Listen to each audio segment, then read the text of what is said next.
학생 여러분 잘 지냈나요? 오늘은 제6강 단위와 과학적 표현에 대해서 알아보도록 하겠습니다. 먼저 광수생각입니다. 광수생각에는 호빵이 얘기를 하고 있네요. 한 호빵이 그럽니다. 자꾸 툭툭 치지 마. 친구인데 뭐 어때서 그러고 있죠.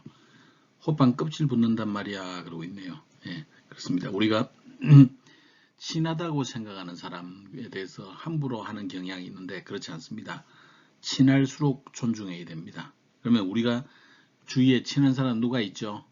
네, 그렇죠. 친구들 있죠. 친구들에게 우리가 친구들을 존중해 줘야 됩니다. 친구들은 내가 괴롭히고 장난치는 상대가 아니죠. 가족 존중해야 됩니다. 가족 또한 아주 가까이 있으면서 우리가 서로 존중받아야 마땅한 사람들입니다. 그리고 우리 스승과 제장 사이의 관계도 서로 존중해주는 그런 관계가 되어야 되겠네요. 그래서 서로 존중하는 데 있어서 가장 앞걸음은 인사를 잘하는 것입니다. 그래서 우리 서로 만나면 반갑게 인사하도록 해요. 행복한 경영 이야기에서는 내일의 완벽한 계획보다 불확실한 오늘의 실행이 낫다 그랬습니다. 우리가 뭐든지 계획만 세우다 끝나면 우리가 얻을 수 있는 길은 없어요. 그래서 우리 실행하는 게 굉장히 중요합니다. 우리 창업자들이 특히 그런 것들을 많이 하죠. 사람들은 시기가 좋지 않다든지 재무 사정이 불안정하다든지 친구가 반대한다는 이유로 기회를 포기하곤 하죠. 그러나 너무 분석하고 행동하면 좋지 않습니다. 때로는 기회가 주어지면 그 일을 그냥 한번 도전해 볼 필요가 있습니다. 그래서 우리가 완벽한 계획을 세운다고 한다면 이미 환경이 바뀌어 있습니다. 그래서 그 계획이 무용지물이 되어버릴 가능성이 크죠. 그래서 불안정하더라도 시행하고 수정하고 시행하고 수정하고 하는 린 스타트 방식이 필요하다 그런 얘기를 하네요. 린 스타트라는 게 이런 것들입니다.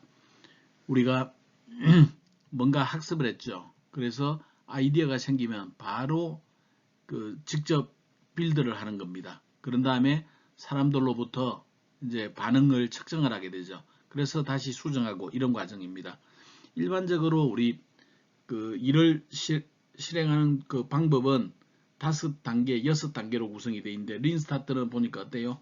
아이디어 놓으면 실행하고 평가하고 다시 배워서 다시 반영하고 4단계로 줄여놓은 상태입니다. 지난 시간에 했던 내용을 잠깐 복습을 해볼까요? 먼저 지수의 법칙입니다. 지수의 제1법칙은 A의 0승은 1이더라. A의 마이너스 N승은 A의 N승분의 1이더라. 기본 법칙과 이어서 A의 M승 곱하기 N승은 A의 M 플러스 N승이더라. A의 M승 나누기 N승은 A의 M 마이너스 N승이더라. 그렇죠. 그 다음에 A의 M승의 전체 N승을 하게 되면 이것은 A의 MN승이더라. 그리고 AB의 전체에 대해서 M승을 하면 각각에 대해서 M승을 해준 것과 같더라 그랬네요. 그리고 당식을 다뤘습니다. 당식은 지수가 범자연수인 항들을 우리는 당식이라고 정의를 해줬네요. 그리고 당식의 연산, 덧셈, 뺄셈을 계산해봤고 곱셈, 나누셈을 계산해봤습니다. 덧셈, 뺄셈을 할 때는 동류항끼리 연상을 하는 거고 곱셈, 나누셈은 개수는 개수끼리, 지수는 지수끼리 따로 계산을 해준다. 그런 것이었죠. 그럼 오늘 우리가 다루려고 하는 단위를 한번 생각해 보죠.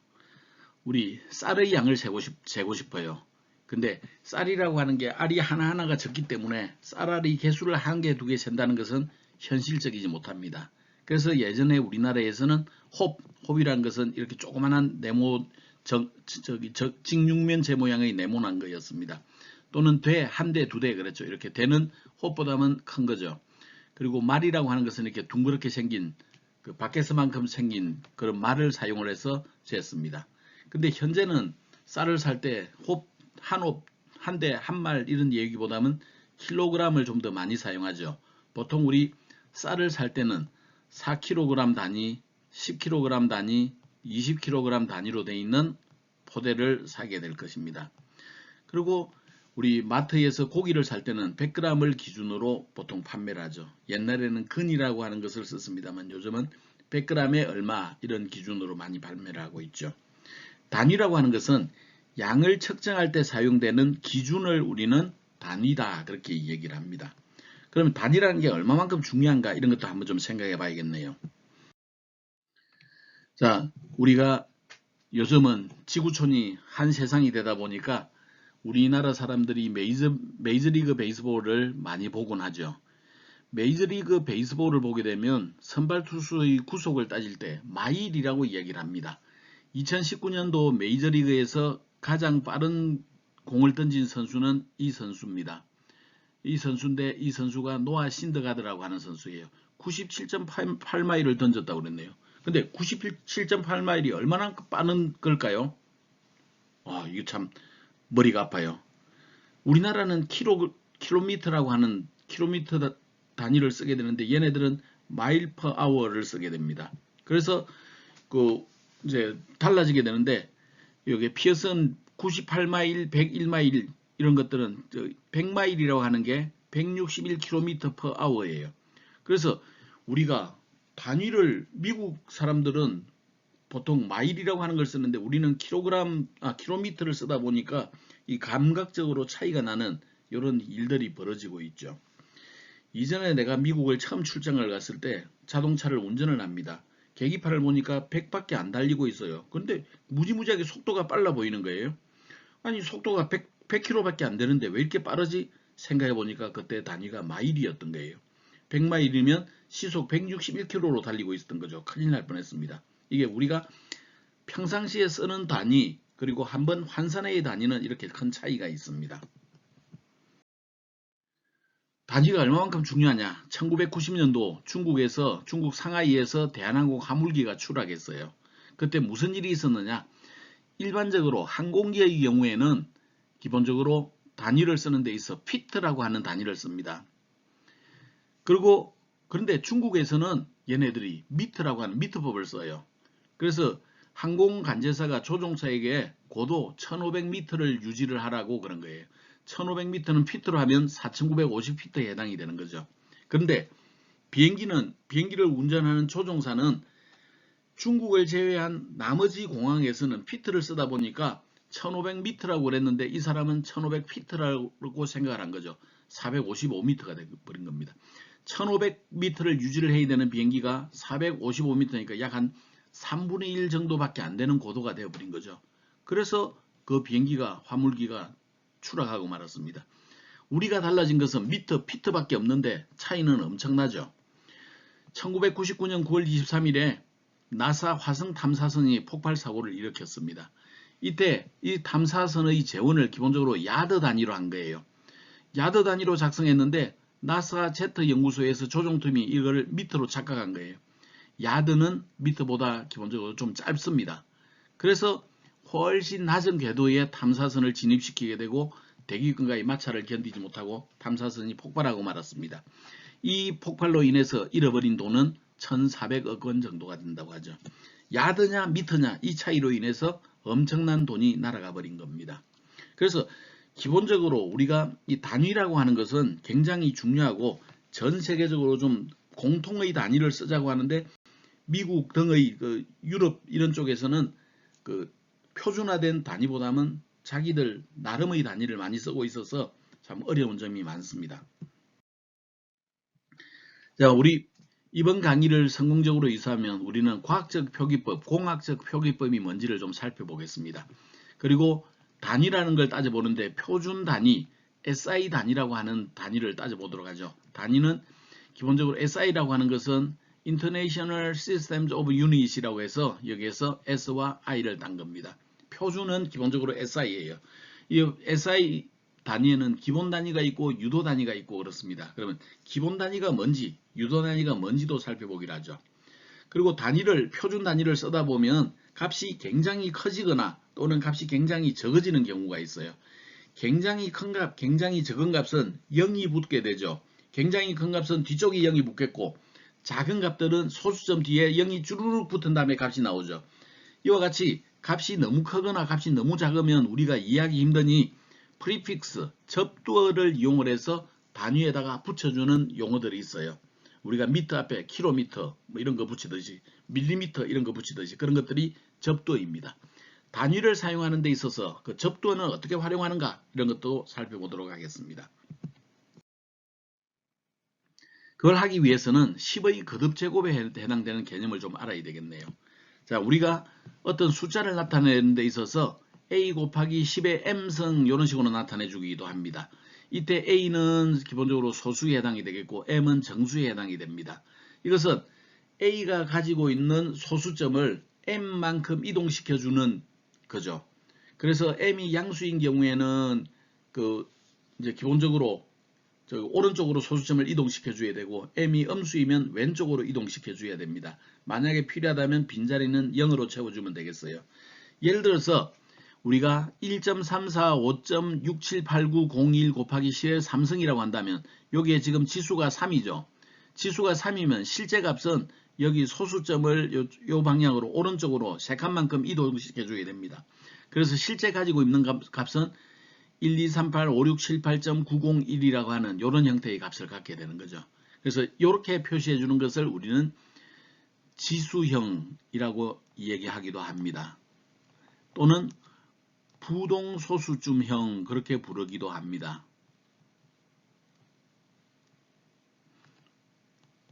그래서 실수를 표시해 줄 때 우리는 지수, 부동소수점수 같은 얘기입니다. 지수형으로 표시를 하는 경우가 많이 있는 거죠. 자, 만약에 우리가 a 나누기 10의 m승 이런 형태로 되어 있다면 이 나누기는 마이너스 m승으로 표시해 줄 수 있죠. 그래서 똑같은 기본적으로 같은 개념에 해당이 된다 하고 얘기할 수 있겠습니다. 다음은 10의 거듭 제곱을 좀 생각해 보겠습니다. 10의 1승은 그냥 1 곱하기 10, 10에 해당이 되겠습니다. 10의 2승은 100에 해당이 되겠죠. 10의 3승은 1000에 해당이 됩니다. 10의 4승은 만에 해당이 되겠고 10의 5승은 10만, 10의 6승은 100만에 해당이 되겠습니다. 반대로 마이너스 영역으로 가게 되면 10의 0승은 1에 해당이 된다. A의 0승은 1이다 그랬죠. 10의 마이너스 1승은 10분의 1, 10의 마이너스 2승은 100분의 1, 10의 마이너스 3승은 1000분의 1, 10의 마이너스 4승은 만분의 1, 10의 마이너스 5승은 10만분의 1, 10의 마이너스 6승은 100만분의 1 이렇게 표시가 됩니다. 근데 우리 여기서 하나 생각해 보죠. 서양식으로 따질 때는 단위를 만들어 놨을 때 10개가 묶음이 되면 10이라고 하는 단위를 만들어 놨습니다. 10개를 다시 10개 묶음을 하면 100개가 되죠. 여기다가 100라고 하는 단위를 만들어 놨어요. 100개 묶음이 10개가 되면 1000개가 되죠. 1000이 되는데 여기에도 사우전드라고 하는 단위를 만들어 놨죠. 그 이상의 단위는 없어요. 서양에서는. 그래서 많이 되려면 10개의 1000이 모였다. 10,000 그렇게 10,000 그렇게 이야기를 하는 거죠. 근데 동양권에서는 단위를 10, 100, 1000, 만까지 만들어 놨어요. 그래서 보통 우리가 숫자를 표시해 줄 때 1000자리마다 이렇게 심표를 하나 넣어주는데 그것은 서양식의 표기 방식에 따른 겁니다. 저게 심표 하나씩 넣어두는 게 우리식으로 따지면 조금 안 맞아요. 그래서 좀 우리가 좀 헷갈리긴 하는데 과학 문명들이 주로 서양을 위주로 발달을 해오다 보니까 우리가 거기에 좀 따라가줘야 됩니다. 어떻게 보면 우리 선조들은 단위를 만들 때 10, 100, 1000, 만까지 만들어놨으니까 서양의 선조들보다 똑똑했는지 모르겠습니다. 근데 최근에 들어서는 과학은 서양을 중심으로 발달했습니다. 우리 동양권에 사는 우리들이 좀 반성을 해야 될 대목이지요. 자, 10의 거듭제곱을 이용해서 곱셈을 하라 그랬네요. 275에다가 10을 곱했어요. 이 경우에는 275 곱하기 10의 1승이죠. 10의 1승이라고 하는 것은 여기에 존재할 소수점을 오른쪽으로 한 칸 옮겨주면 되겠습니다. 그래서 2750이라고 하는 값으로 구현을 해주면 되겠네요. 자, 0.18 곱하기 100이네요. 0.18 곱하기 100은 10의 제곱이니까 0.18 곱하기 10의 제곱이 되겠죠. 10의 제곱이 된다는 얘기는 소수점을 오른쪽으로 두 칸을 옮긴다 그랬네요. 한 칸, 두 칸을 옮겼어요. 그래서 나온 결과는 18하고 표시해주면 되겠네요. 2.4 곱하기 1000입니다. 1000은 10의 3승, 오른쪽으로 3칸을 옮겨주면 되겠네요. 그래서 2.4에 소수점을 하나, 둘, 3칸을 했더니 2400, 2400이 됐습니다. 다음 43 곱하기 0.1이네요. 0.1은 10분의 1, 10분의 1은 10의 마이너스 1승이에요. 10의 마이너스 1승은 소수점을 왼쪽으로 옮긴다 그랬네요. 여기에 존재할 소수점을 왼쪽으로 한 칸 옮겨줬어요. 그래서 4.3이다. 이렇게 표시해 주면 되겠네요. 자, 10의 거듭제곱 개념 이해됐나요? 네. 자, 10의 거듭 제곱을 위해서 나누셈을 계산하라 그랬네요. 자, 3.14 곱하기 3.14 나누기 10이네요. 여기는 3.14 곱하기 10의 마이너스 1성에 해당이 되죠. 10의 마이너스 1성은 소수점을 왼쪽으로 한 칸 옮겨라. 그래서 0.314 처리해 주면 되겠습니다. 0.48 곱하기 10, 0.48 나누기 100. 100은 10의 제곱이고 나누기니까 0.48 곱하기 10의 마이너스 2성이죠. 자, 0.48 곱하기 10의 마이너스 2성의 소수점을 왼쪽으로 두 칸을 옮겨라. 그래서 0.0048이 되겠습니다. 20.1 나누기 1000. 1000은 10의 3성이니까 20.1 곱하기 10의 마이너스 3성이죠. 소수점을 왼칸으로 왼쪽으로 하나, 둘, 세 칸을 옮겨라. 그래서 0.0201 이렇게 표시해 주면 되겠습니다. 자, 이제는 10의 거듭 제곱. 10의 거듭 제곱은 사실은 지수법칙하고 똑같기 때문에 별로 어려울 거 없습니다. 10의 5성 10의 제곱을 한다. 그러면 10의 7 더하기 2성이죠. 10의 7성이 되겠네요. 10의 마이너스 1성 10의 제곱을 곱한다. 그러면 10의 마이너스 1성 10의 마이너스 1 더하기 2성이죠. 그래서 10의 1성이 되겠습니다. 10의 0성 곱하기 10의 3성. 저것은 10의 0 더하기 3성이죠. 그래서 10의 3성이 되겠네요. 10 나누기 10의 3성. 10의 1성 곱하기 10의 마이너스 3성이죠. 10의 1 마이너스 3성. 10의 마이너스 2성. 즉 100분의 1이 되겠네요. 10의 5성 나누기 10의 4성. 10의 5 마이너스 4성. 그래서 10의 1성 10이 되겠습니다. 10의 2성분의 10의 2성. 이것은 10의 2 마이너스 2성. 그래서 10의 0성 1이 되겠네요. 10의 마이너스 2성 나누기 10의 3성. 이것은 10의 마이너스 2 마이너스 3성. 10의 마이너스 5성이 되겠네요. 자, 다음은 과학적 표기법이라고 하는 것을 살펴보겠습니다. 과학적 표기법은 기본적으로 지수로 표시해 준다. 이게 과학적 표기법입니다. 숫자를 지수 형태로 표시하겠다. 그런데 이와 같이 a 곱하기 10의 몇 성 형태로 표시해 주고 m은 정수, a는 1과 10 사이에 해당되는 값을 갖도록 해주는 게 과학적 표기법입니다. 과학적 표기법을 좀 더 계산하는 걸 보자면 데시멀, 일반적인 십진수를 과학적인 표기로 할 때는 데시멀 포인트, 소수점을 right 또는 left로 move, 이동시킵니다. move right, move left, 왼쪽, 오른쪽으로 이동시켜요. 그래서 arrange, one digit, 한 자리 숫자가 소수점의 왼쪽에 남도록. 자, 적용해보죠. 52,314의 경우에는 소수점을, 지금 현재 소수점이 여기에 있겠죠. 얘를 하나, 둘, 셋, 4개를 이동하면 5와 2 사이에 소수점이 올 겁니다. 그래서 5.234로 바꾸는 거죠. 왼쪽으로 4칸을 이동시켰어요. 그러면 10의 몇 성이 되나요? 그렇죠. 10의 4성이 되겠죠. 그래서 5.234 곱하기 10의 4성 이런 형태로 표시해 주는 게 과학적 표기법입니다. 3.2가 되려면 3.1은 움직일 필요가 없네요. 그냥 3.2 곱하기 10의 0성이라고 표시해 주면 되겠습니다. 자, 0.0000428 그렇게 되려면 오른쪽으로 몇 칸 움직이면 돼요? 하나, 둘, 셋, 넷, 5개 옮겨주면 되네요. 그래서 4.28 곱하기 10의 마이너스 5성 이렇게 표시해 주면 되겠습니다. 자, 이 값은 소수점을 몇 칸 옮기면 되나요? 하나, 둘, 셋, 넷, 5, 6, 7, 8번 옮겨주면 되네요. 그래서 6.02 곱하기 10의 8성이다. 이와 같이 표시해 주는 것을 과학적 표기법이라고 이야기를 합니다. 자, 과학적 표기법인지 살펴보라 그랬네요. 4.7 곱하기 10의 2성.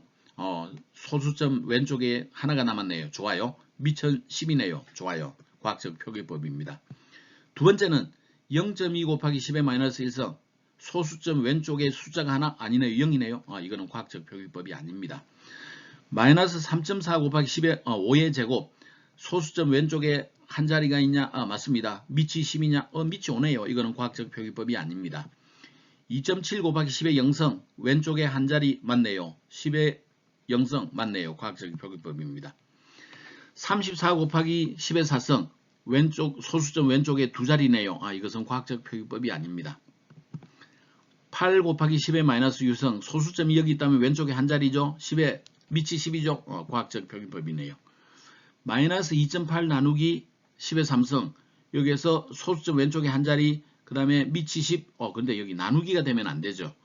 그래서 이것은 과학적 표기법이 아닙니다.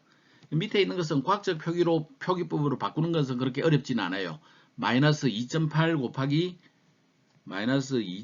곱하기 10의 마이너스 3성으로 표시해주면 그때는 과학적 표기법이 될 수 있습니다. 자, 과학적 표기법을 일반적인 숫자로 변환하라 그랬네요. 3.6 곱하기 10의 4성 오른쪽으로 한 칸, 두 칸, 세 칸, 네 칸 옮겨주면 되겠네요. 그래서 36,000이라고 적어주면 되겠습니다. 2.8 곱하기 10의 마이너스 2성 오른쪽으로 한 칸, 두 칸 옮겨주면 되겠네요. 그래서 0.028이라고 적어주면 되겠습니다. 1.1 곱하기 10의 0성 그냥 1.1 그대로 뽑아주면 되겠네요. 마이너스 6.9 곱하기 10의 마이너스 5성 왼쪽으로 하나, 둘, 셋, 넷, 5번 옮겨주면 되겠어요. 그래서 마이너스 0.000069라고 표시해주면 되겠네요. 9.7 곱하기 10의 6성 이렇게 6칸을 옮겨주면 되겠어요. 그래서 마이너스 97에 5개가 붙어지면 되겠네요. 자, 이번에는 과학적 표기법으로 계산하라 그랬습니다. 소수점이 여기 있는데 얘를 하나, 두 칸 왼쪽으로 이동하면 되겠네요. 그래서 그 2와 8 사이에 소수점을 넣으면 되겠습니다. 자, 10의 몇 성? 그러면 두 칸 옮겼으니까 10의 제곱 이렇게 표시해 주면 되겠네요. 여기에서 사용한 이 기호를 캐럿이라고 하는데 얘네들은 편의상 소수점을 이쪽으로 옮길 거야 이런 걸 표시해 줄 때 사용을 합니다. 0.007은 우리가 소수점을 오른쪽으로 저 위치까지 옮겨주면 되겠네요. 몇 칸 옮겼어요? 3칸 옮겼죠. 그래서 7 곱하기 10의 마이너스 3성이라고 써주면 됩니다. 9.1은 그냥 그대로 9.1 곱하기 10의 0성이라고 써주면 되겠어요. 85,000은 소수점을 왼쪽으로 몇 칸 옮겨야 돼요? 하나, 둘, 셋, 네 번 옮겨주면 되겠네요. 그래서 8.5 곱하기 10의 4성이라고 쓰면 되겠습니다.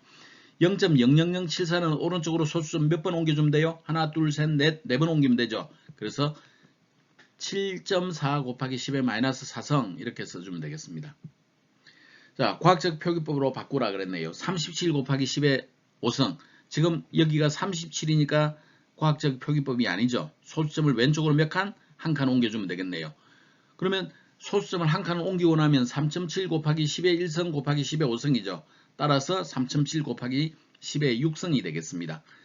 0.03 곱하기 10의 3성 이것은 요 앞쪽이 1보다 커야 되는데 1보다 적어서 과학적 표기법 아니죠. 오른쪽으로 몇 칸 옮기면 돼요? 하나, 두 칸 옮겨주면 되겠네요. 그래서 3 곱하기 10의 마이너스 2성에다가 10의 3성이니까 합쳐져서 3 곱하기 10의 1성 이렇게 표시해주면 되겠습니다. 자, 과학적 표기법에서 우리가 이제 곱셈, 나눗셈을 연산한다고 생각해보죠. 그때는 우리가 이미 공부한 거와 거의 같아요. 가수는 가수끼리, 지수는 지수끼리 계산하면 되죠. 가수는 곱셈해주면 되고 지수는 덧셈, 뺄셈을 해주면 되는 것입니다. 자, 곱셈 하죠. 4 곱하기 10의 2성과 2 곱하기 10의 3성을 계산하고 싶어요. 그러면 4고 2를 곱해줍니다. 10의 제곱, 10의 3성을 곱하면 지수는 합이 되면 되겠죠. 그래서 8 곱하기 10의 5성 이와 같이 적어주면 되겠습니다. 3.7 곱하기 10의 3성, 2.5 곱하기 10의 마이너스 1성이네요. 3.7하고 2.5를 곱하고 10의 3성, 10의 마이너스 1성을 곱해주는 거네요. 그래서 3.7 곱하기 2.5를 통해서 9.25가 나갔고 10의 3성 빼기 1성으로서 10의 3 빼기 1성으로서 10의 제곱이 남았네요. 자, 8.4 곱하기 10의 마이너스 2성, 5.2 곱하기 10의 마이너스 3성 그러면 8.4 곱하기 5.2를 계산을 합니다. 10의 마이너스 2성, 10의 마이너스 3성을 계산하죠. 그러면 8.4 곱하기 5.2를 계산을 했더니 그 값은 43.68이라고 하는 값이 나왔네요. 그러면 이게 과학적 표기법에서 벗어나죠. 자, 왼쪽으로 한 칸 옮겨요. 그러면 그 곱하기 10을 해줘야 되니까 마이너스 5성에서 마이너스 4성으로 바뀌어지면 되겠네요. 나눗셈을 하라 그랬네요. 나눗셈은 가수는 앞쪽에 붙은 가수 부분은 가수 부분끼리, 지수는 지수 부분끼리 덧셈 뺄셈을 해주면 되죠. 그래서 첫 번째 예제는 3 나누기 2를 해주고 10의 5성 나누기 10의 2성을 해주면 되겠습니다. 그래서 1.5 곱하기 10의 5 마이너스 2성, 10의 3성이 되겠네요. 자, 두 번째 예제에서는 1.44 곱하기 10의 마이너스 3성을 6 곱하기 10의 마이너스 5성으로 나누네요. 그러면 1.44 나누기 6을 해주고 10의 마이너스 5성 나누기 10의 마이너스 5성 10의 마이너스 3성 나누기 10의 마이너스 5성을 하면 되겠네요. 그래서 계산을 했더니 0.24 곱하기 10의 2성이 됐어요. 근데 여기에 과학적인 표기법이 아니죠. 벗어났죠. 그래서 소수점을 한 칸 오른쪽으로 이동시키고 10의 지수를 하나를 줄여주면 되겠습니다. 9.6 곱하기 10의 29성을 3.2 나누기 10의 111성으로 계산해보자 그랬네요. 그러면 9.6 나누기 3.2를 계산하고 10의 29성 나누기 10의 111성을 계산해주면 되겠네요.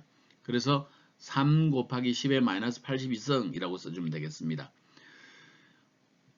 1.25 곱하기 10의 3성을 5로 나눠줬네요. 그러면 1.25 나누기 5를 하고 10의 3성은 그대로 살아있으면 되겠네요. 그렇게 했더니 0.25 곱하기 10의 3성이 됐어요. 여기에 과학적인 표기법이 아니죠. 그래서 2.5로 바꿔주고 10의 3성을 10의 2성으로 바꿔주면 되겠습니다. 다음은 공학적 표기법. 우리 책에는 없는데 공학적 표기법도 한번 생각해 보기로 하죠. 엔지니어링 노테이션 그렇습니다. 사실 과학적 표기법과 유사하게 얘도 지수로 나타내주는 방법입니다. 근데 지수를 쓰는 데 있어서 10의 거듭 제곱을 표시해 줄 때 3의 배수만을 이용을 합니다. 이렇게 3의 배수를 이용을 하게 되면 잠시 후에 우리가 SI 접두어를 활용을 하게 될 텐데 접두 활용하기가 굉장히 편리해지는 방법이 있습니다. 그래서 얘네들을 공학적 표기법이라고 그래요. 공학적 표기법 정의해 주는 것 거의 같아요. A 곱하기 10의 B성 형태로 표시해 주는데 B는 3의 배수로만 자리하게 되고 A 값은 0에서 999 사이의 값을 갖습니다. 예를 들어서 이 값은 10의 9성이네. 3의 배수가 됐네요. 그래서 이 경우에는 공학적 표기법 맞습니다. 71.24 곱하기 10의 3성, 여기 10의 3성이니까 3의 배수죠. 4.32 곱하기 10의 마이너스 6성, 3의 배수 맞죠? 123.452 곱하기 10의 마이너스 12성, 마이너스 12, 3의 배수 맞죠? 그래서 이런 따위들은 전부 공학적 표기법이 됩니다. 그러면 과학적인 표기법과 공학적 표기법을 비교를 해보기로 하죠. 과학적인 표기법은 코에피션트 여기에 초점이 있어요. 그래서 소수점 왼쪽에는 무조건 한 자리만 있으라 라는 게 과학적 표기법입니다. 반면 공학적 표기법은 오히려 지수에 좀 더 초점을 두었어요. 그래서 10의 3성, 10의 6성, 10의 9성 이와 같이 3의 배수에다 초점을 둠으로써 나중에 SI 접두어를 사용하는데 여기 SI 접두어를 사용하는데 좀 더 효과적인 형태가 효과적으로 사용할 수 있도록 처리해 주는 것이 공학적 표기법이다. 그렇게 이해하면 되겠습니다. 자, 다음은 단위라고 하는 걸 따져보기로 하죠. 단위라고 하는 것은 기본적으로 물리량을 표현하기 위해서 해주는 것을 그 기준을 정해 주는 것을 단위라고 부릅니다. 그러면 단위계 그러면 그 단위들이 한두 개가 아니라 여러 개가 존재하는 거죠. 그래서 단위계 유닛 시스템 그러면 단위들의 집합입니다. 그 단위계에서는 기본적으로 국제 표준 단위계로서 요즘은 잘 안 쓰지만 옛날에 CGS 단위계라고 하는 게 있었습니다. 기본적인 물리량인 길이의 센티미터, 질량의 그램, 시간의 초를 사용하는 것을 우리는 그 CGS 단위계라고 그래요. 그리고 우리 이런 길이, 질량, 시간 이런 따위들을 우리는 기본 단위, 베이직 유닛이라고 합니다. 물리량의 가장 기본이 되는 단위들입니다. MKS 단위계는 주로 공학 분야에서 사용을 하게 되는데 기본 단위인 길이의 미터, 질량의 킬로그램, 단위의 초를 사용하는 방법을 우리는 MKS 단위계라고 부릅니다. 공학에서 굉장히 널리 사용을 했죠. 그리고 SI 단위계라고 하는 것을 만들었는데 SI 단위계는 기본적으로 그 MKS 단위계를 좀 더 확장해서 좀 더 많은 단위를 포함하고 있습니다. 7 플러스 1의 단위계를 가지고 있는 거죠. 기본 단위로는 MKS 단위계, 미터, 킬로그램, 초에다가 전류에 해당되는 암페어, 온도에 해당되는 그 K, 물질량에 해당되는 몰, 광도에 해당되는 칸델라 이런 것들을 포함해서 기본 단위로 삼고 있고 보도 단위로 각도를 나타내주는 라디엔을 가지고 있는 것이 SI 단위계입니다. 근데 자 MKS 기본 단위를 한번 생각해 보죠. SI는 7개인데 그 중에서 MKS 기본 단위를 생각하겠습니다. 1m라고 하는 것은 왜 1m일까요? 왜라는 말이 통하지 않습니다. 왜? 약속이기 때문에 그래요. 정의이기 때문에 그렇습니다. 요만큼의 길이를 1m라고 하자라고 우리가 약속을 해놓은 거지 그것을 왜라고 하는 게 없습니다. 그래서 기본 단위는 약속이기 때문에 우리가 정명을 요하지 않습니다. 약속입니다. 현대에서 길이 1m를 정의하는 것은 이렇게 정의를 해요. 빛이 요만큼의 시간 동안 이동한 거리를 우리는 1m로 하기로 하자 그런 얘기입니다. 그리고 이렇게 우리는 이제 이런 미터 자를 이용을 해서 길이를 측정을 해주게 돼 있죠. 옛날에는 이렇게 1m가 이렇게 빛이 얼마 조만큼 시간 동안 이동한 거리가 아니라 옛날에는 그렇게 했었어요. 적도에서 북극점까지의 거리를 만 킬로미터라고 하자. 그리고 1m는 그것의 그 1000만 분의 1로 잡기로 하자. 그렇게 했어요. 근데 적도에서 북극점까지의 거리는 경도에 따라서 사실은 조금씩 차이가 나요. 그러면 어떤 위치마다 길이가 들쭉날쭉할 수 있겠네요. 그래서 길이가 들쭉날쭉하면 안 돼요. 그래서 모든 위치에서 똑같을 수밖에 없는 걸로 정의하자. 그래서 빛이 이동하는 시간을 그 거리를 이용을 해서 길이 1m라고 하는 것을 정의를 해두었습니다. 1kg이라고 하는 것은 킬로그램 원기라고 하는 것의 질량으로 따져줬어요. 얘네들은 무게가 바뀌지 않도록 하기 위해서 백금을 90도, 이리듐을 10% 정도 넣은 합금 이렇게 생긴 겁니다. 그리고 얘네들을 잘 고이 모셔놨죠. 킬로그램 원기라고 그래요. 이전에는 얘네들을 정의해 줄 때 섭씨 4도에서 물 1리터의 무게라고 정의를 해두었습니다. 섭씨 4도라고 하는 걸 정확하게 맞추기 힘들어요. 그래서 물 1리터의 무게를 정확하게 측정하는 게 힘들었죠. 그래서 킬로그램 원기라고 하는 것을 만들었습니다. 그리고 쟤네들을 사용을 했죠. 근데 최근에 보니까 저 킬로그램 원기가 뭐 0.001g인가가 줄어들었대요. 원기가 바뀌게 되면 모든 세상에 혼란이 생겨요. 그래서 우리 무게의 정의를 다시 정의하기로 하자. 그래서 다시 정의를 했어요. 그건 좀 이따 설명하기로 하죠. 시간 1초의 정의는 어떻게 될까요? 시간 1초는 이렇게 해요. 들뜬 상태의 세슘 원자가 내는 진동수의 요만큼 배수라고 정의를 해두었습니다. 아주 옛날에는 얘네들을 정의해 줄 때 우리가 하루가 24시간이죠. 그래서 60 곱하기 60 곱하기 24분의 1에 해당되는 86,400분의 1일이라고 정의를 했었는데 사실 우리 하루라고 하는 길이가 정확하진 않죠. 그래서 전혀 바뀌지 않을 수 있도록 세슘 원자를 이용해서 시간을 표시를 해주었습니다. 그리고 SI 기본 단위계는 거기에다가 우리가 길이, 질량, 시간 이외에도 전류라고 하는 것, 광도라는 것, 물질의 양, 온도 이런 따위들을 정의를 해줬죠. 그래서 길이를 나타내 줄 때 기본적으로 미터라고 그러고 이런 기호를 씁니다. 질량을 나타낼 때 킬로그램이라고 그러고 이런 기호를 씁니다. 시간을 나타낼 때 세컨드라고 그러고 S, 소문자 S로 표시해 줍니다.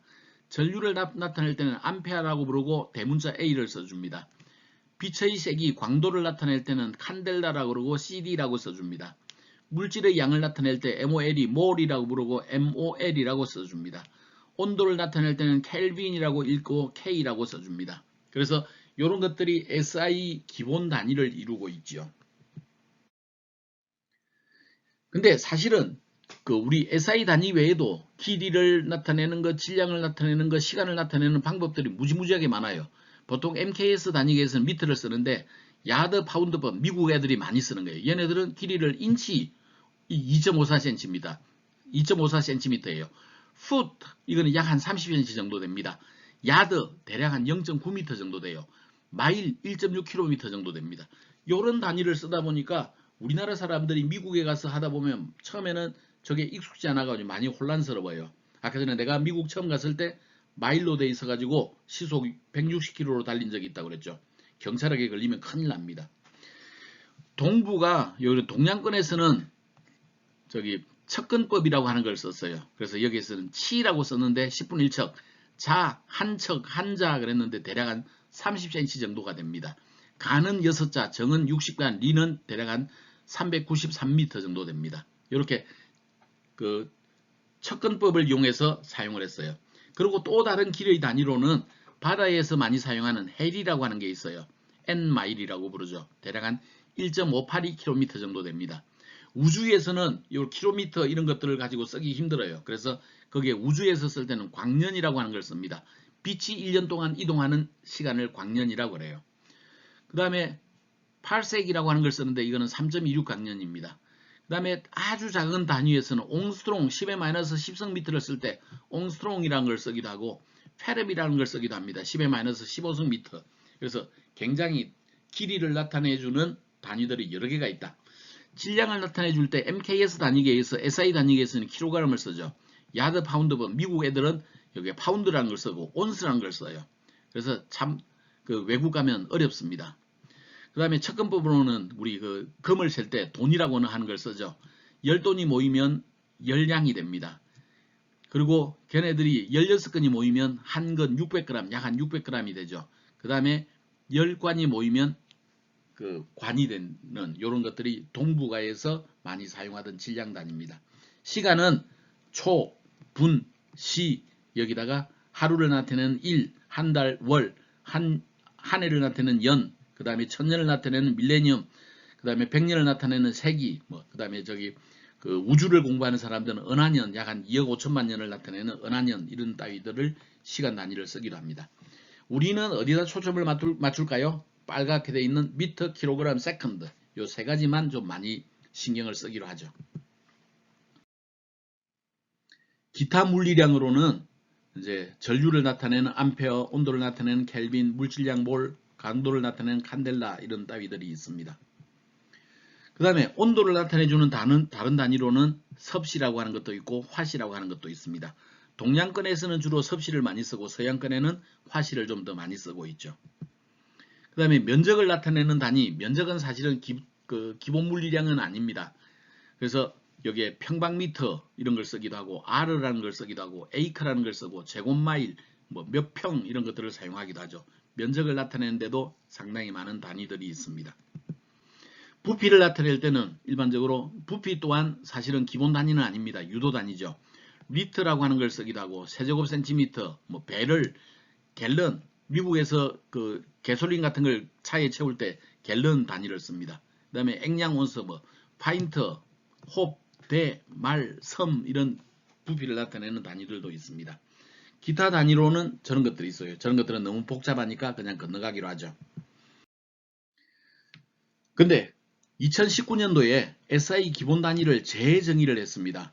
재정의를 했는데 그 중에서 4개 킬로그램 원기를 봤더니 우리 1983년에 정의를 해놓고 나서 봤더니 조금 줄었더래요. 그래서 바뀌면 안 되겠더라. 이 킬로그램이라고 하는 것을 우리는 여기에 다른 걸로 정의를 하자. 그렇게 이야기를 했네요. 그 다음에 암페아도 따로 정의했습니다. 온도, 켈빈을 절대 온도로 우리가 이제 재정의를 했고, 몰도 재정의를 했습니다. 그래서 우리가 측정 단위를 이용해서 단위의 값이 바뀌지 않도록 개선을 하는 겁니다. SI 단위에서 우리가 측정할 수 있는 것은 세슘의 주파수, 그 다음에 빛의 속도, 플랑크 상수, 그 다음에 기본 전하의 기본 차지, 그 다음에 볼츠만 상수, 아보가드로 수, 그리고 이제 루미너스 에피커시 이런 것들이 이제 우리가 구할 수 있는 것들인데 이런 측정 단위로부터 정확한 값을 구해낼 수 있도록 하기 위해서 옛날에는 킬로그램을 이런 값들로 정의했는데 지금은 플랑크 상수를 이용해서 정의하자. 몰은 아보가드로 숫자를 가지고 정의하자. 그리고 온도는 절대 온도를 통해서 정의하자. 이런 게 따로따로 정의를 해준 겁니다. 그래서 측정 단위로부터 바뀌지 않을 수 있는 현재의 SI 단위기는 저와 같이 바뀌었습니다. 다음은 유도 단위라고 하는 걸 생각해 보죠. 유도 단위라고 하는 것은 기본 단위를 이용해서 만들 수 있는 단위를 유도 단위라고 하고 단위를 알게 되면 기본적으로 그 물리량을 알 수가 있습니다. 예를 들어서 직사각형이 있다고 하죠. 직사각형의 면적은 가로 곱하기 세로입니다.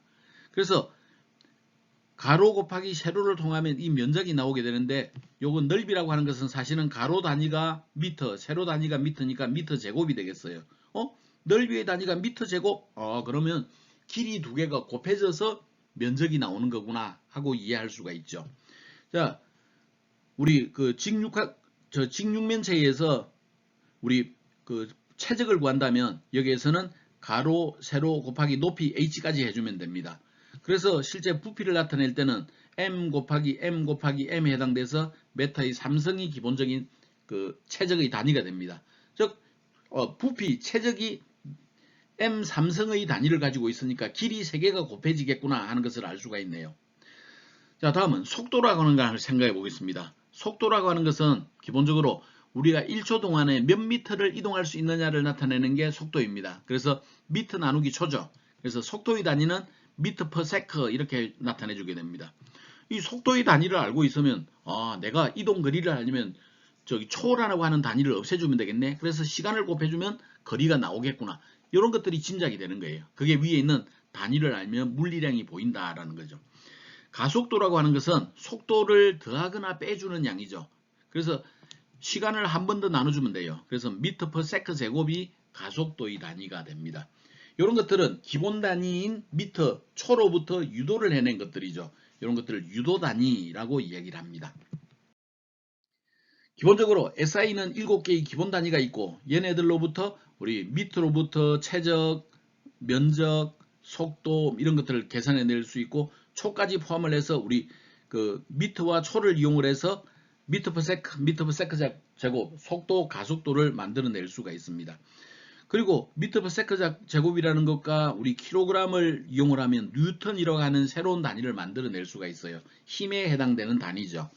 힘과 이동한 거리를 이용을 하면 우리가 한 일을 만들어낼 수 있습니다. 줄이라고 하는 또 다른 단위가 나오죠. 이런 식으로 우리가 여러 가지 단위들을 만들어낼 수가 있는데 그러한 단위들은 유도 단위라고 얘기를 합니다. 그리고 유도 단위 중에서 우리가 자주 사용하는 것들은 거기다가 이름을 붙여놨어요. 예를 들어서 우리가 뉴턴이라고 하는 것은 기본 단위로 표현한다면 여기 좀 색깔을 달리해서 설명할까요? 자, 우리 뉴턴이라고 하는 힘의 단위가 있는데 이 뉴턴이라고 하는 것은 사실은 기본 단위로 표시하면 킬로그램 미터 퍼 세컨 제곱이라고 하는 것이에요. 근데 매번 킬로그램 미터 퍼 세컨 제곱이라는 걸 쓰려면 너무 힘드니까 힘에 대해서는 뉴턴이라고 하는 단위를 새로 만들어 두자 이런 얘기죠. 우리 줄이라고 하는 게 일의 단위인데 줄은 뉴턴 곱하기 미터예요. 뉴턴 미터를 자주 쓰다 보니까 우리는 줄이라고 하는 일의 단위를 만들어 놓자. 아예 J라고 하는 걸 만들어 놓자. 이렇게 쓰는 게 유도 단위에 해당이 되는 것입니다.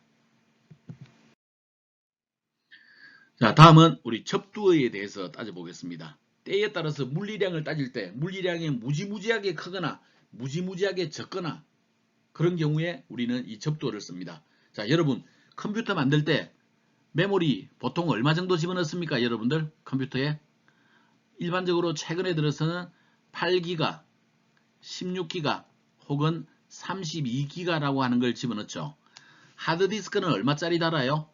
요즘은 보통 한 4테라 이렇게 답니다. 여기에 들어있는 기가라고 하는 것, 테라라고 하는 것 이런 것들이 우리가 사용하는 SI 접두어예요. 자, 그러면 그 접두어를 좀 살펴볼까요? 우리가 저항을 나타낼 때 옴이라고 하는 게 저항의 단위인데 이렇게 지금 10만 옴이라고 하는 값을 넣어줘야 되겠어요. 이 10만 옴이라고 하는 것은 너무 값이 크니까 얘네들을 1000kΩ이라고 표시하거나 아니면 1메가옴이라고 표시하면 훨씬 더 효과적이겠죠.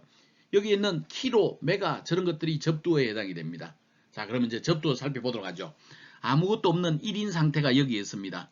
여기에서 10의 3성에 해당이 될 때마다 뭔가 새로운 단위가 있어요. 그 단위를 살펴보기로 하죠. 10의 3성, 킬로라고 하는 단위 K를 붙여줍니다. 10의 6성, 메가, 여기 봤던 거죠. 메가를 붙여줍니다. 10의 6성, 기가, 여기에 이용했던 8기가, 기가, 요때 기가를 씁니다. 하드디스크 쓸 때 T 쓴다 그랬죠. 이거 T, 테라입니다. 테라. 그보다 더 크게 되면 사실은 일반적으로 우리는 요런 정도까지만 알면 되는데 그 위로 더 커지면 페타, 에타, 제타, 요타라고 하는 그런 단위가 존재하기는 합니다. 그리고 좀 더 커지는 숫자 위치에 보면 헥토라고 하는 게 10의 제곱, 데카라고 하는 게 10의 1성이긴 한데 이것들은 그렇게 사용하지 않습니다. 다음은 10의 마이너스 쪽으로 10의 마이너스 3성, 6성 이런 것마다 하나씩 붙어 있습니다. 그래서 10의 마이너스 3성 위치에는 소문자 m이라고 써주고 밀리라고 씁니다. 10의 마이너스 6성은 요게 뮤라고 써주고 마이크라고 읽습니다. 10의 마이너스 9성은 n이라고 써주고 나노라고 읽습니다. 보통은 이런 정도까지만 작은 것은 이해하면 됩니다. 10의 마이너스 12성은 피코, 10의 마이너스 15성은 그 fem토, 10의 마이너스 18성은 아토, 잽토, 욕토 이런 따위들이 있습니다. 근데 우리는 이런 정도만 신경을 쓰면 됩니다. 혹시 여러분들 나노섬유 하는 얘기 들어봤나요? 나노섬유, 그 나노라고 하는 게 여기서 나온 겁니다. 여기 있는 접두어.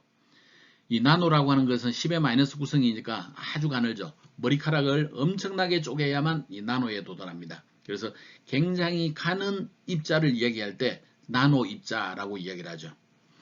자, 여기에서 일반적으로 우리 1보다 큰 숫자를 나타낼 때는 대문자로 표기합니다.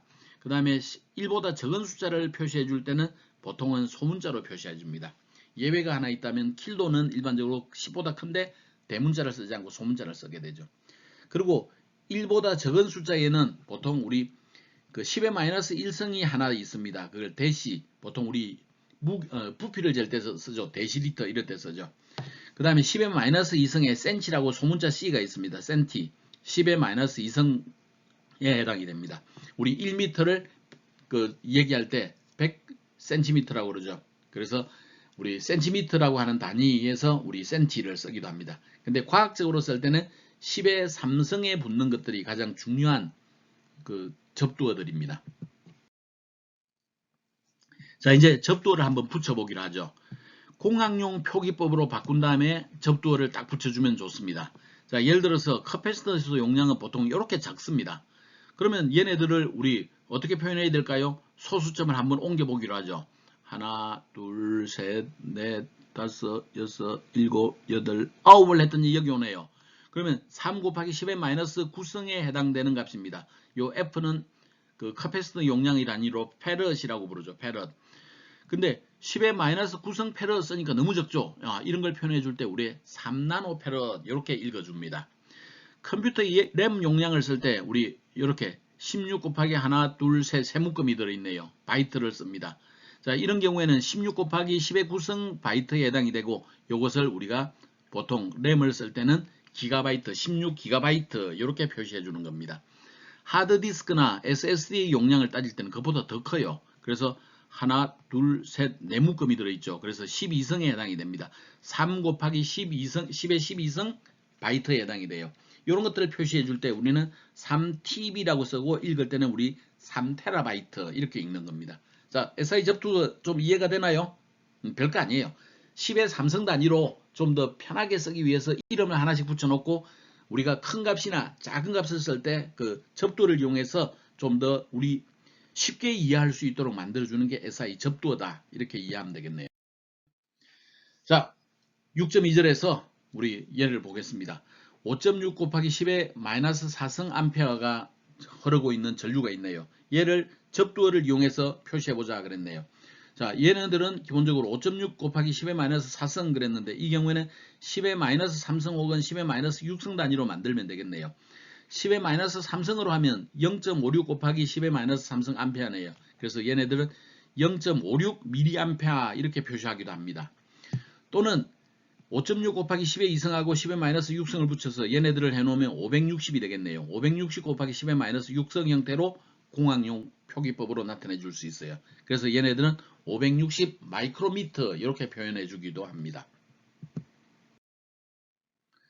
자, 이제 접두어가 붙어 있을 때 기본 단위로 한번 바꿔 볼까요? 자, 우리 2200 마이크로 지멘스는 이제 전도도를 나타내 주는 단위인데 저 경우에는 2200 곱하기 10의 마이너스 6성 지멘스예요. 그래서 10의 마이너스 6성이니까 자리수를 이제 옮겨야죠. 몇 개? 6개. 6개 넣었더니 0.002 지멘스라고 표현해 주면 되겠네요.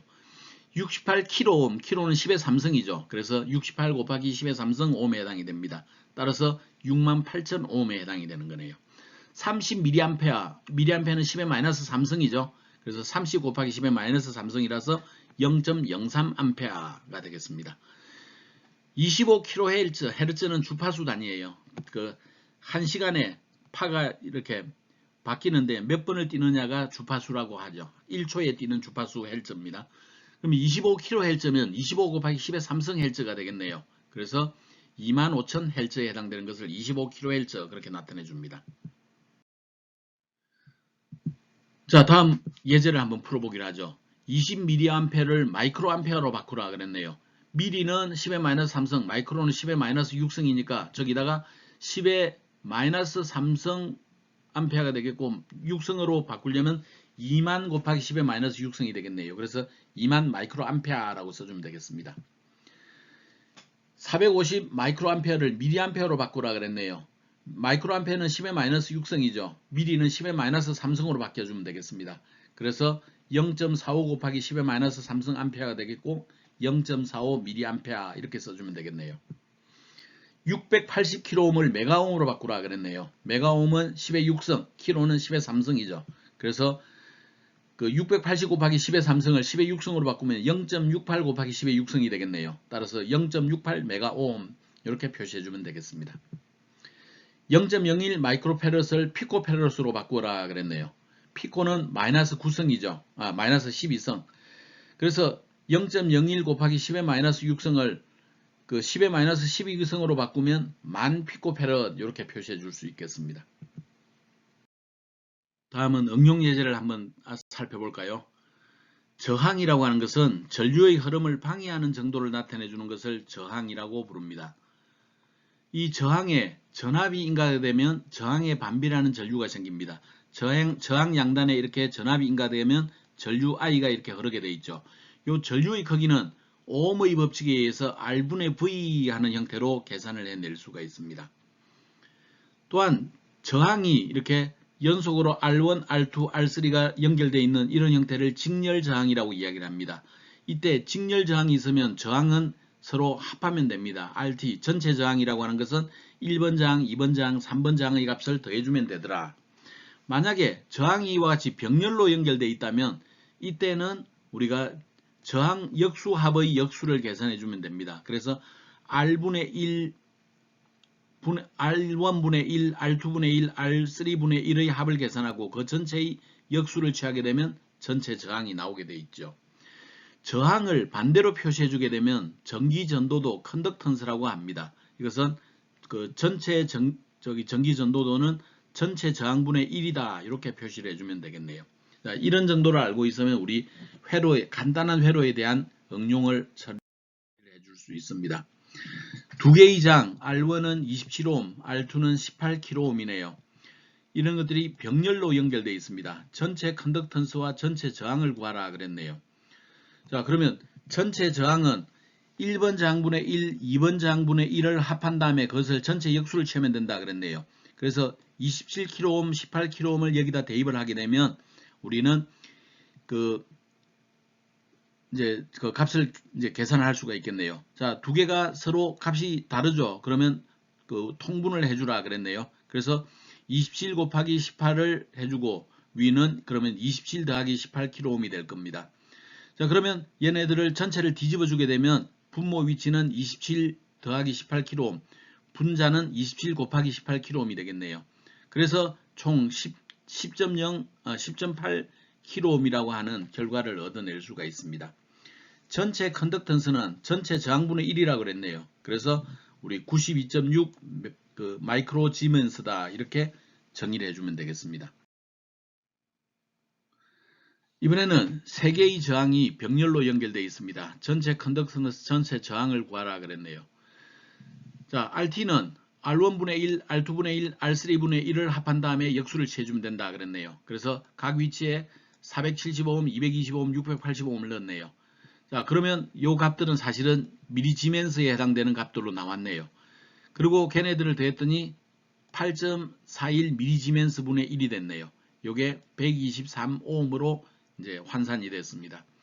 전체 컨덕턴스는 RT분의 1이라고 해주면 된다 그랬죠. 그래서 8.14 미리지멘스가 전체 컨덕턴스에 해당이 되겠습니다. 참고로 모션 트라이앵글이라고 하는 것을 한번 살펴보기로 하죠. 삼각형 위에다가 위쪽에는 D를, 아래쪽에는 S를, 아래 오른쪽에는 T를 해놓는 겁니다. 그리고 여기는 분수, 나누기에 해당되고 여기에는 곱하기에 해당이 된다 이런 얘기죠. 이 모션 트라이앵글은 어떻게 쓰는 거냐? D를 구할 때는, 디스턴스를 구할 때는 S 곱하기 T, 스피드 곱하기 타임이다 이렇게 표시해 줄 수 있다는 거죠. 스피드는 D 나누기 T 이렇게 계산하면 된다는 얘기입니다. 타임분의 디스턴스 이렇게 계산한다는 얘기죠. 만약에 T를 구하고 싶다. D를 S로 나눠주면 됩니다. 디스턴스를 스피드로 나눠주면 타임이 나온다. 이런 얘기가 모션 트라이앵글 그럽니다. 얘를 우리가 응용하면 옴의 법칙도 비슷하게 써줄 수 있는데 위쪽에 V, 아래쪽에 I와 R을 써줄 수 있어요. 그래서 V는 IR 그렇게 계산할 수도 있고 I는 V 나누기 R, R은 V 나누기 I 이런 형태로 계산할 수 있다. 이런 게 모션 트라이앵글을 응용한 옴의 법칙입니다. 자, 모션 트라이앵글 예제를 한번 잠깐 살펴보도록 하죠. 다음 예제에서 누가 빠른가? 철수는 1시간에 400m 트랙을 300바퀴를 30바퀴를 영희는 25바퀴를 달린다 그랬네요. 그러면 누가 빠른지 뻔히 나와요. 400m 트랙을 30바퀴 달리는 애가 25바퀴 달리는 애보다 더 빠르죠. 근데 좀 더 우리 멋있게 보려면 속도라고 하는 것은 거리 나누기 시간 그랬죠. 그래서 철수가 400m를 300바퀴 돌았어요. 1시간에 3600초죠. 그래서 3.33m/s 1초에 3.33m를 달렸네요. 영희는 거기 비해서 25바퀴를 돌았으니까 2.77m/s라고 나왔습니다. 1초에 2.77m를 달렸네요. 따라서 철수가 영희보다 빠르다 얘기할 수 있죠. 두 번째 문제를 봤더니 재근이는 90m를 10초에 영조는 110m를 11초에 달린다 그랬어요. 그럼 누가 빠를까? 이거는 기준이 다르니까 10초, 11초로 기준이 다르니까 누가 빠른지 좀 헷갈려요. 그러나 우리는 속도는 거리 나누기 시간이다라는 걸 이용하면 쉽게 계산할 수 있습니다. 재근이는 D 나누기 S 90m를 10초로 나눴더니 9m/s 1초에 9m를 달렸네요. 반면 영조는 110m를 11초에 달렸죠. 그래서 10m/s 1초에 10m를 달렸습니다. 누가 빨라요? 그렇죠. 영조가 빠르죠. 다음은 이봉주가 보스턴 마라톤에서 100m를 달리는데 평균 18초가 소요가 됐어요.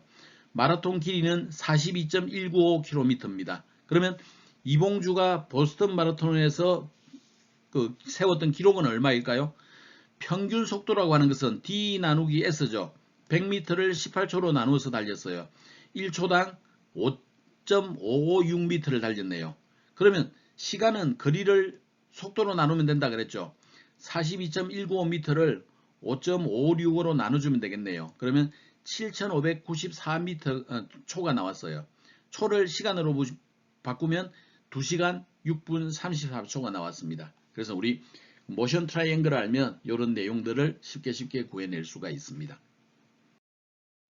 자, 오늘 했던 거 잠깐 좀 살펴볼까요? 과학적 표기법, 공학적 표기법 둘 다 무슨 표기를 쓴다? 네, 지수 표기를 쓴다 그랬죠. 과학적인 표기법은 소수점 쪽을 중심으로 두었기 때문에 소수점 왼쪽에 글자 하나만 있어야 돼요. 그래서 a 곱하기 10의 m성이라고 나타낼 때 a는 1에서 10 사이 값을 갖고 m은 정수를 가지면 돼요. 반면 공학적 표기법에선 a 곱하기 10의 b성 이런 형태로 나타내는데 10의 b성에 좀 더 초점이 있습니다. 요 b가 3의 배수이기만 하면 돼요. 따라서 a는 0에서 999 사이의 값을 갖는 것을 공학적 표기법 그렇게 나타내 줍니다. 단위라고 하는 것은 양을 측정할 때 사용하는 기준을 단위라고 합니다. 이 단위는 표준이 중요하다 그랬죠. 표준이 안 맞으니까 비행기가 떨어지고 우리 화성 탐사선이 폭발을 하고 그랬었죠. 그래서 기준이 표준화되어 된다는 것은 굉장히 중요한 의미를 가지고 있습니다. 그리고 단위계라고 하는 것은 단위들의 집합 그랬죠. 지금 현재 세계 표준은 SI 단위계입니다.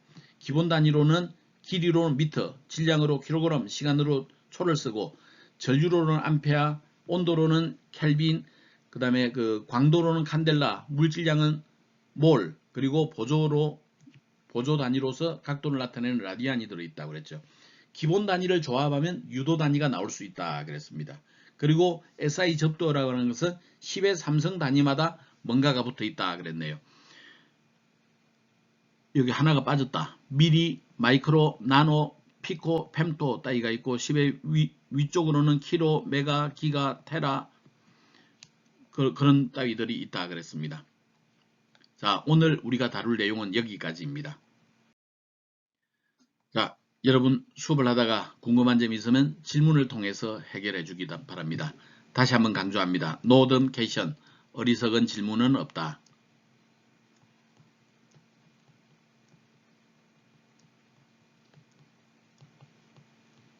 자, 여러분들 강의 듣느라 고생했습니다. 자, 그럼 우리는 다음 시간에 만나도록 해요. 안녕.